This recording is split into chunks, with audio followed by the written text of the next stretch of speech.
Yes बच्चों, yesterday 11 जुलाई 2024 को हमारा सीए इंटर मई 2024 के एग्जाम्स का रिजल्ट आ गया। Result has been quite good. Approximate 25% students यहाँ पर पास हुए, but we can not deny this fact कि 75% के राउंड स्टूडेंट्स यहाँ पर अभी अपने अटेम्प्ट को क्लियर नहीं कर पाए। एंड व्हेन वी फेल तो स्टार्ट कैसे करना है या रीस्टार्ट कैसे करना है, वो एक बहुत बड़ा क्वेश्चन हमारे माइंड में रहता है। तो आपकी उस चीज में हेल्प करने के लिए मैं एक प्लानर आपके लिए लेकर के आया हूँ।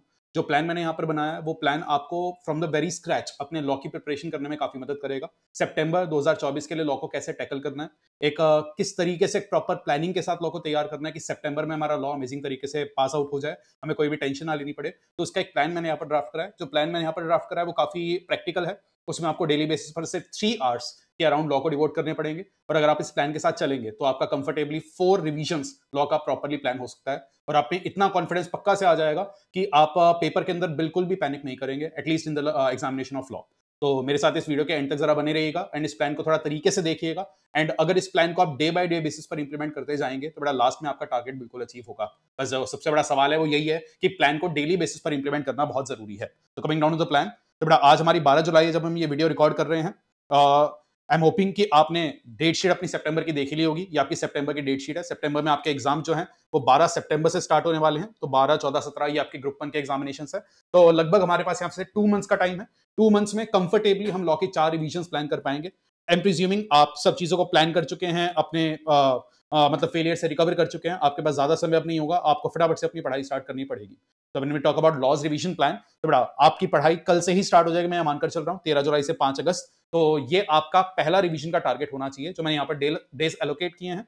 13 ऑफ जुलाई से आप अपनी स्टडी स्टार्ट करेंगे। 5 अगस्त तक का रफली आपके पास 24 डेज का टाइम होगा। और जैसा मैंने कहा, मैं आपसे ज्यादा एक्सपेक्ट नहीं कर रहा, मेरी आपसे बस एक्सपेक्टेशन ये है कि डेली बेसिस पर 3 आवर्स आप लॉ को डिवोट करेंगे। और बड़ा 3 hours turns out to be 72 hours, जो अपने आप में एक बहुत सब्सटेंशियल टाइम है पूरे सिलेबस को रिवाइज करने का। अगर मैं अपने रेगुलर कोर्स की बात करूं, बेटा क्लासेस में रेगुलर कोर्स में लगभग 200 आवर्स में हम पूरा सिलेबस थरली कवर करते हैं। अपने examination oriented fast track batch में 70 आवर्स में हम पूरा सिलेबस कवर करते हैं। तो आपके लिए 72 आवर्स में पूरा सिलेबस अच्छे से रिवाइज करना पॉसिबल है। बस इसमें कैच क्या है, 3 घंटे की जो आपसे ये पढ़ाई एक्सपेक्टेड है, ये बहुत सिंसियरिटी के साथ होनी चाहिए। यहाँ पर आपका किसी भी प्रकार से फोकस शेक नहीं हो सकता। ऐसा नहीं हो सकता बीच में आप रील्स देख रहे हो, शॉर्ट्स चला लिया, फोकस को कहीं भी डाइवर्ट किया, वो चीज नहीं होनी चाहिए। इफेक्टिव स्टडीज 3 आवर्स की आपसे एक्सपेक्टेड है। तो लगातार 24 दिन तक अगर आप 3 आवर्स डिवोट करते हुए चलेंगे, 72 आवर्स में आप बहुत थरली फर्स्ट रिवीजन कर सकते हैं। और बेटा जब आप ये फर्स्ट रिवीजन स्टार्ट करेंगे, कुछ मिस्टेक्स जो आप बिल्कुल भी नहीं करेंगे, ये रिवीजन आपकी होनी चाहिए बहुत ही ज्यादा थरो। थरो का मतलब आपको यहां पर अपनी मेन बुक का इस्तेमाल करते हुए चलना है। कई बच्चे स्टार्टिंग से ही कॉम्पैक्ट बुक या समरीज को अपना बेस बनाते हुए चलते हैं। बेटा वो थियरी पेपर में मिस्टेक आप नहीं करिएगा, बिकॉज पेपर में सिर्फ 30 मार्क्स के एमसीक्यू हैं, पर 70 नंबर का पेपर सब्जेक्टिव होने वाला है। जब आप समरीज एंड शॉर्टकट से पढ़ाई करते हैं तो आपको प्रॉपर आंसर फ्रेम करने में एग्जामिनेशन में दिक्कत आती है। मेन बुक से पढ़ने का सबसे बड़ा फायदा यही है कि वहां पर आपको ड्राफ्टिंग कैसे करनी है उसका आइडिया मिलता चलता है, कंटेंट कंपैरेटिवली ज्यादा याद होता है और बेटर प्रेजेंटेशन आपकी पेपर में निकल करके आती है। तो मेन बुक से आपको तैयारी करते हुए चलनी है, बहुत थरो आपकी फर्स्ट रिवीजन होनी चाहिए। उसके साथ जब भी आप फर्स्ट रिवीजन करेंगे तो आपकी लॉ की बुक में जितने भी सब्जेक्टिव क्वेश्चंस टॉपिक वाइज आपको गिवन है, सब पैरेलली आप सॉल्व करते हुए चलेंगे। सबका सॉल्यूशन आपको पैरेलली सॉल्व करते हुए चलना है, उन पर टाइम डिवोट करते हुए चलना है। एंड लाइकवाइज जैसे ही आप कोई पर्टिकुलर चैप्टर फिनिश करते हैं, उसके एमसीक्यूज एक एक एमसीक्यू को आप अपनी एमसीक्यू बुकलेट से सॉल्व भी करेंगे। ये सब करना आपके लिए बिल्कुल पॉसिबल है। ये सेम चीज हम डेली बेसिस पर 3 आवर्स की क्लास में भी करते हैं। तो बड़ा इसलिए ध्यान रखिएगा, आपको थरो रिवीजन करनी है अपनी मेन बुक से। सारे सब्जेक्टिव क्वेश्चंस जो भी आपकी बुक में है उनको सॉल्व करना है। एमसीक्यूज को साथ साथ सॉल्व करते हुए चलना है। बस एक चीज का ध्यान रखना, जब आप फर्स्ट रिवीजन में अपने सब्जेक्टिव एंड एमसीक्यूज को सॉल्व कर रहे हैं, उन्हें फिल्टर डाउन जरूर करना। फिल्टर डाउन मतलब बेटा कई क्वेश्चंस ऐसे होंगे जो आपको लग रहा होगा सर ये क्वेश्चन तो बड़ा सेम है, सिमिलर सा है, बड़ा इजी है, ये मुझे दोबारा देखने की जरूरत नहीं होगी। तो जो वो क्वेश्चंस होंगे उनको आप नेग्लेक्ट करना। जो क्वेश्चंस आपको लगता है नहीं सर ये वाला क्वेश्चन काफी क्रूशियल है, ये तो रीसेंट अटेम्प्ट्स में आया हुआ था, वहां पर आपका अटेम्प्ट नंबर भी लिखा हुआ है, इसको मुझे एक बार सेकंड रिवीजन के टाइम पर जरूर करना होगा, तो वहां पर आप अपनी फिल्टरिंग करते हुए चलना, वहां पर आप अपने स्टार मार्क लगाते हुए चलना। बिकॉज आगे वाली रिवीजन में आपके पास इतना समय नहीं होगा कि आप सारे क्वेश्चन दोबारा से कर पाओ। तो पहली रिवीजन के टाइम में ही वो फिल्टरिंग डाउन होना बड़ा जरूरी है। वहां पर स्टार, हैशटैग जो भी आपको लगे आप अपने लिए वो चीज मार्क करते हुए चलेंगे। तो वो फिल्टरिंग फर्स्ट रिवीजन में करना बहुत जरूरी है। And it goes with law and any other subject. Her subject में बेटा ये स्ट्रेटजी आपको अपनानी पड़ेगी। अब सर जब हम रिवीजन स्टार्ट कर रहे हैं, किस प्लान्स के साथ रिवाइज करें, कंपनी लॉ पहले करें, एलएलपी पहले करें, अदर लॉ पहले करें। तो बेटा जिस पैटर्न पे आपको क्लासेस में पढ़ाया गया था उसी पैटर्न पे आप रिवीजन करेंगे। सबसे पहले आप अपना कंपनी लॉ पिक करके ही रिवाइज करेंगे। चैप्टर 1 से स्टार्ट होंगे, चैप्टर 11 तक आप सीक्वेंस वाइज जाएंगे। तो सीक्वेंस वाइज आपकी पूरी रिवीजन चलनी चाहिए, क्योंकि चैप्टर 1 जब आप तरीके से पढ़ते हैं वो आपको आगे वाले चैप्टर्स में भी हेल्प करेगा। तो अपनी सीक्वेंस को चेंज मत करिएगा, सीक्वेंस सेम रखिएगा और अपने कंपनी लॉ को पहले पढ़ेंगे, फिर आप आएंगे अपने एलएलपी पर, एंड लास्टली अदर लॉ। मतलब जिस सीक्वेंस में मैंने आपको क्लास में पढ़ाया था बेटा वही सीक्वेंस आप अपनी रिवीजन में भी प्लान करना, उससे चीजों को रिकॉल करना ज्यादा आसान आपके लिए हो जाएगा। एंड वंस अगेन सेम चीज, आपको अपनी मेन बुक का इस्तेमाल करना है। एंड फर्स्ट रिवीजन के टाइम पर बहुत इंपॉर्टेंट बात, ये टाइम बेटा या ये वाली बात आप आगे वाली रिवीजन पे इंप्लीमेंट नहीं कर पाएंगे।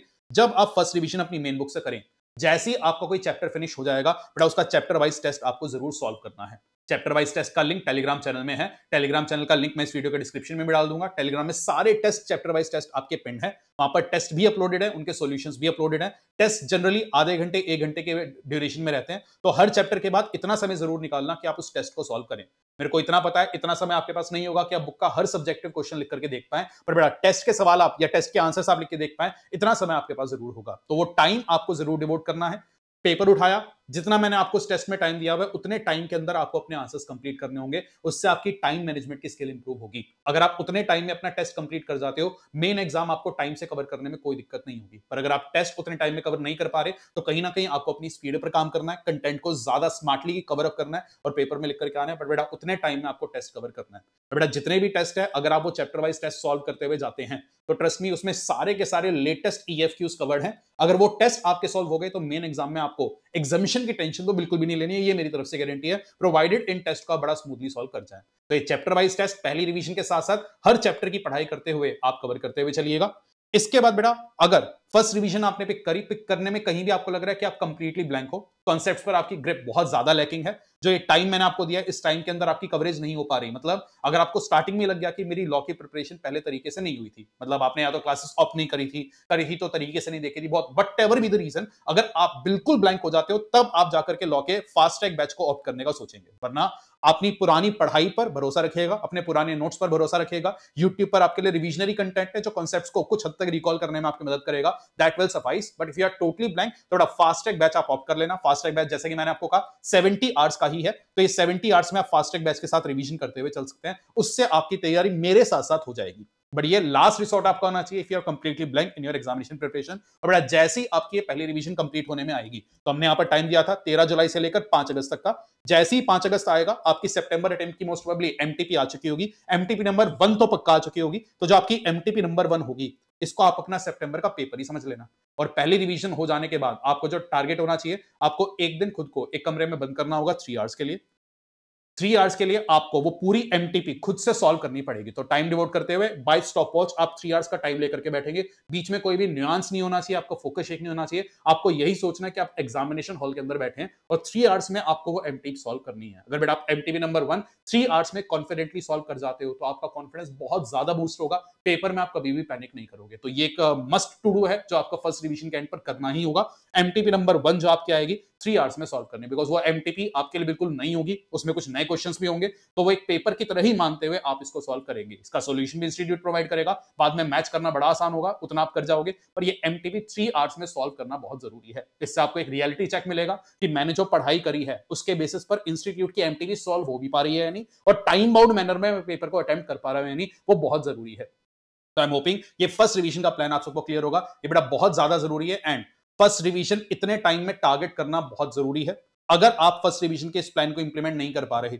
आपका 5 अगस्त की जगह लेट्स सपोज 15 अगस्त आ गया, तो इसका मतलब ये है कि आप शॉर्ट टारगेट्स मीट नहीं कर रहे, तो लॉन्गर टारगेट मीट नहीं होगा। तो बेटा you have to be very diligent. यहां से सिर्फ 2 महीने का समय है, you have to make every day count, यहां पर हर दिन मैटर करेगा आपके लिए। आई नो अब ये जो अगस्त का महीना आने वाला है ये फेस्टिवल्स का सीजन है, बट सब चीजें भूलते हुए आपको स्मार्टली अपनी प्रिपरेशन करनी पड़ेगी। Coming down to the second revision बेटा आप स्टार्ट करेंगे just after the first revision. तो लेट्स सपोज 6 अगस्त से आपने अपनी सेकंड रिवीजन स्टार्ट करी, तो 6 से लेकर 20 अगस्त तक का समय मैं आपको डिवोट कर रहा हूं सेकंड रिवीजन में। 15 दिन आपके पास होंगे, वही सेम स्ट्रेटेजी है। 3 आवर्स भी डेली बेसिस पर अगर आप डिवोट करेंगे तो इन टोटलिटी आपको 45 आवर्स का टाइम मिलता है लॉ को रिवाइज करने के लिए। फर्स्ट रिवीजन आपने लगभग 70 to 75 आवर्स में करी थी, उसी के ऑलमोस्ट मैं कहूंगा 60% टाइम में आप अपनी सेकंड रिवीजन करेंगे, जो 45 आवर्स का टाइम आपको प्रोवाइड कर रहा है। ये रिवीजन कंपेरेटिवली आपकी फास्टर होगी। यहां पर आपको चीजों को रिकॉल करने में ज्यादा दिक्कत नहीं आएगी, सेक्शंस को फटाफट से कवर करना, and once again main book को ही बेस बनाते हुए चलना है। इस बार आपने जो फर्स्ट रिवीजन में इंपॉर्टेंट क्वेश्चंस मार्क किए थे उनको आप देखते हुए चलेंगे, सारे सब्जेक्टिव और एमसीक्यू जो भी आपके स्टार मार्क थे सबको सॉल्व करते हुए चलेंगे। और इस बार भी आपको फिर से एक और फिल्टरिंग करनी है, क्योंकि अब इस वाली रिवीजन में आपने जितने सब्जेक्टिव और एमसीक्यू सॉल्व करे होंगे उसमें से काफी सारे अब आपको आसान लगने स्टार्ट हो गए होंगे, आपको पता है अब ये मुझे दोबारा देखने की जरूरत नहीं पड़ेगी, तो उनको हटाते हुए अपने क्वेश्चंस को फिर से डबल स्टार मार्क करिएगा, जो आपकी थर्ड रिवीजन में आपको देखते हुए चलना है। तो यहां पर फिर से आप एक फिल्टर लगाएंगे और जैसे आपकी सेकंड रिवीजन एंड पर आने वाली होगी उस समय तक आपकी एमटीपी नंबर सेकंड सितंबर अटेम्प्ट की आ चुकी होगी, आरटीपी आ चुकी होगी, इनको आपको सॉल्व करना है। अगर फर्स्ट रिवीजन में आपकी एमटीपी सॉल्व करने में टाइम बहुत ज्यादा लग गया था, कॉन्फिडेंट नहीं थे, तो फिर से सेम स्ट्रेटेजी आपको अपनानी है, 3 आवर्स डिवोट करने हैं, एमटीपी नंबर 2 आपको 3 आवर्स के टाइम ड्यूरेशन में सॉल्व करनी यहां पर रहेगी। I hope I am making myself clear. Coming down to the third revision, बेटा थर्ड रिवीजन का समय आपको मिलेगा लगभग 11 दिन का, 21 अगस्त से लेकर 31 अगस्त तक का समय आपके पास होगा, एंड यहां पर जो टाइम आपको रफली मिलने वाला है वो मिलने वाले 30 टू 33 आवर्स, तो बेटा 30 से 33 घंटे का समय मिलेगा। तो आप क्रोनोलॉजी समझिएगा, बेटा क्रोनोलॉजी कैसे समझनी है, पहले रिवीजन हमने लगभग 75 घंटे में करी, दूसरी रिवीजन लगभग हमने 45 आवर्स में करी, थर्ड रिवीजन आते आते लगभग हमारा समय रिड्यूस होकर 30 टू 33 आवर्स हो गया। और बेटा यहां पर जब आप रिवीजन करेंगे अब की बार आप अपनी मेन बुक कॉम्पैक्ट बुक को मिक्स एंड मर्ज करके पढ़ाई कर सकते हैं, बिकॉज मेन बुक आप इतनी बार पढ़ चुके हैं कि अगर आप कॉम्पैक्ट से सिर्फ मेन प्रोविजन भी देख जाएंगे तो मेन बुक का कंटेंट आपको रिकॉल हो जाएगा। तो यहां पर मिक्स एंड मर्ज करके आप पढ़ाई करिएगा, और अब की बार ये थर्ड रिवीजन जैसी पूरे होने में आए, सर एमटीपी सितंबर वाली तो सारी सॉल्व कर ली, आरटीपी भी सॉल्व कर ली, तो जो मई 24 की आपके पास एमटीपी आरटीपी हैं वो आप सॉल्व करेंगे, और एमटीपी आरटीपी सॉल्व ना भी करें पर जो मई 24 का पेपर हुआ था बेटा वो जरूर सॉल्व करना है, क्योंकि इस समय तक आपके मई 24 के पेपर के सजेस्टेड आंसर्स भी आ चुके होंगे, तो इंस्टीट्यूट वो रिलीज कर चुका होगा, इन्हें आपको जरूर सॉल्व करना है,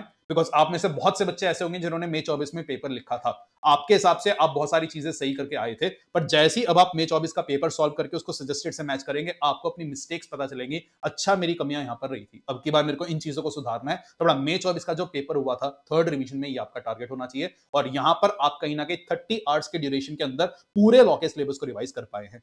एंड बेटा coming down to the last point, यहां पर आपका अगस्त खत्म हो चुका है, सितंबर के लास्ट 10 से 11 दिन बचे हैं, फिर पेपर नजदीक आने वाले हैं, तो यहां पर मैंने जो आपका टाइम डिवोट किया वो किया 4 से 5 सितंबर।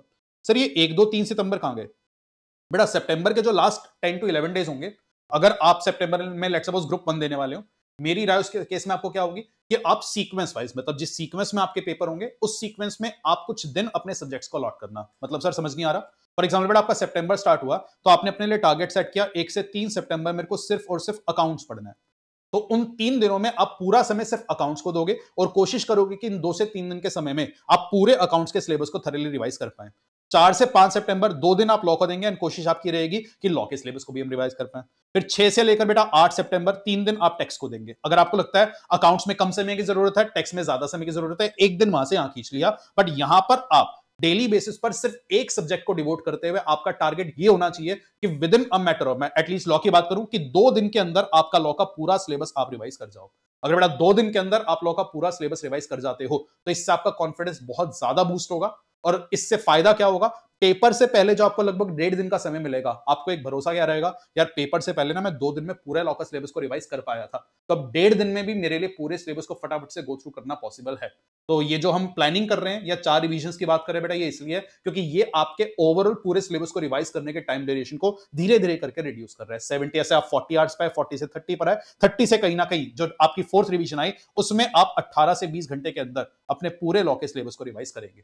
मतलब ये जो 2 दिन आप डिवोट करने वाले हैं, मैं मानकर चल रहा हूं अगर आप 9 आवर्स की effective study per day basis पर कर जाते हो, 18 आवर्स में आप पूरा लॉ का सिलेबस रिवाइज कर सकते हैं, और यही आपका अल्टीमेट टारगेट भी होना चाहिए। अब की बार जब आप रिवीजन करेंगे तो जो आपकी YouTube पर रिवीजन मैराथन अपलोडेड है उसके अंदर जो मैंने EFQ सॉल्व करवा रखे हैं उनको आप सॉल्व करके देख सकते हैं, उससे आपका कॉन्फिडेंस और बढ़ेगा। और अगर बेटा इन 2 दिन के अंदर आप लॉ का पूरा सिलेबस रिवाइज कर गए तो पेपर से पहले आपका कॉन्फिडेंस नेक्स्ट लेवल होगा, बिकॉज पेपर से पहले जो आपको 1.5 दिन की छुट्टी मिलेगी, 12 को आपका अकाउंट्स का पेपर है, 14th को आपका लॉ का पेपर है, तो 12th का हाफ डे मैं कहूंगा, 12th के 5-6 आवर्स एंड लाइकवाइज 14th के 5-6 आवर्स एंड 13th का आपके पास पूरा दिन होगा, उसमें आप कंफर्टेबली पूरा सिलेबस रिवाइज कर पाएंगे। तो बेटा इसलिए ये 4 रिवीजंस यहां से एक्चुअली में प्लान हो सकती है।